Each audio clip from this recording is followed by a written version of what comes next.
the reason why so many people don't get to do this is because they're so scared of the cost order and all the things that can happen after that. You know, it's very risky, but I'm the sort of person that can risk it because I have less to lose than other people. I don't have children. I don't have a mortgage. I have a very supportive family. I believe in God. I feel like I'm supposed to be doing this. And even if just embarrassing them is all it does, I'm happy to do that. Avi Mini for Rebel News in Melbourne, Australia, with a special guest that has just landed literally from the airport. Somebody you'd be really familiar with, especially if you lived through in Melbourne the darkest times in our recent history, through lockdowns, through COVID. Monica Smit, one of the most well-known local freedom fighters that's actually been traveling the world, but you're back in town and I'm really excited for you to share with us what's coming up for you. Monica, thanks for joining us. Thanks for having me. So July 23rd, which Jump straight into it, I love it. Which is not far away, is we are finally able to take Victoria Police to trial. We're going to talk about the things that they've done, but we're going to be using my case, which is October 31st, 2020. So right near the beginning, I was arrested 3 times in one day for absolutely no reason. The second time I was arrested, I was put in the back of a divvy van for 45 minutes, handcuffed, and I was crying because I was in shock, and I couldn't even wipe my tears because I was handcuffed. Anyway, it's quite dramatic, you know. And 3.5 years later, it's taken this long. We have a date. It's happening. They can't withdraw because guess what? They're not in charge. We are. And I've decided that I would like to make this case our case. Even people like you who were arrested wrongfully, or other people like the pregnant woman Zoe who got arrested, or the old lady who got pushed down and shoved and pepper sprayed, because all of these people deserve time in court too, but they might not have the resources and the support and the time to do it like I do. So that's why I'm going all the way. So for people that don't know or don't remember, it was October 2020, so, you know, in the first 8 months of COVID, you actually received 2 COVID fines for those, for that day. Yes. And you fought them, and on the day of your hearing, they withdrew both of them. Yeah. Waste of taxpayers' funds, your time, your money. They withdraw it. They thought that'll be the end of it, but they don't know Monica Smit. Well, I guess not. And just to give you a visual as well, there was about 9 people in a park socially distancing, and there was about 300 police there that day. Horses, motorbikes, police vans, you name it, table set up, all this administration. And I got 2 fines, yes. One was for being in a group larger than 10, which I wasn't. And I was also a journalist with actually my work permit and my mask exemption, but they didn't care. They gave me a fine for not wearing a mask as well. And as you have already said, they withdrew both of them. So I'm not really sure what crime I was committing to have invited being arrested 3 times in one day. So that's why I'm taking, because I want them to explain it. And the case itself is what? Well, I guess it's wrongful arrest. That's what it is. It's wrongful arrest, and that's what I want an explanation for. Are you feeling confident? I have decided to manage my expectations and say that I don't plan on winning, but I plan on airing these things in public.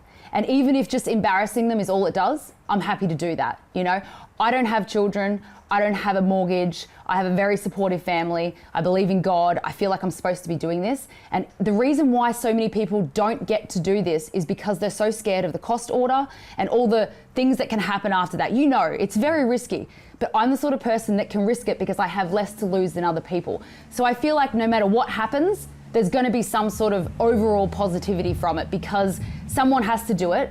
And I've got the perfect lifestyle to do it, so I feel like it's my duty. And you probably know that a lot of people donated money to me when I was in prison, which is a separate case coming up another time. So because so many people put their money behind me, even though it's a different court case, I feel indebted and I feel like I have a duty to at least make a public spectacle if I can. So that's my expectations. I want to make a public spectacle. I want someone to explain themselves. Win or lose, I know I'm doing the right thing, so it doesn't really matter. County court? Yes. Again, the date? 23rd of July, County Court. It's becoming a thing. People are going to be there. We're going to have a place to go for lunch, for breakfast, for coffee. It's going to be fun. Even if we lose, we're going to make the most of it. So you should definitely come. If you've got some grievances, if you've held all this anger inside towards the police, come to this court case and make it yours as well. To the viewer out there that saw you through COVID, supported you, you know, you were braver than most. In the beginning, you started off, I guess, reporting on what was going on. And then I remember at one point you just threw in the towel. You go, screw this, I'm going to be an activist, and then they threw you into prison. Unfortunately, I think a lot of people have forgotten what it was to live through COVID in Victoria.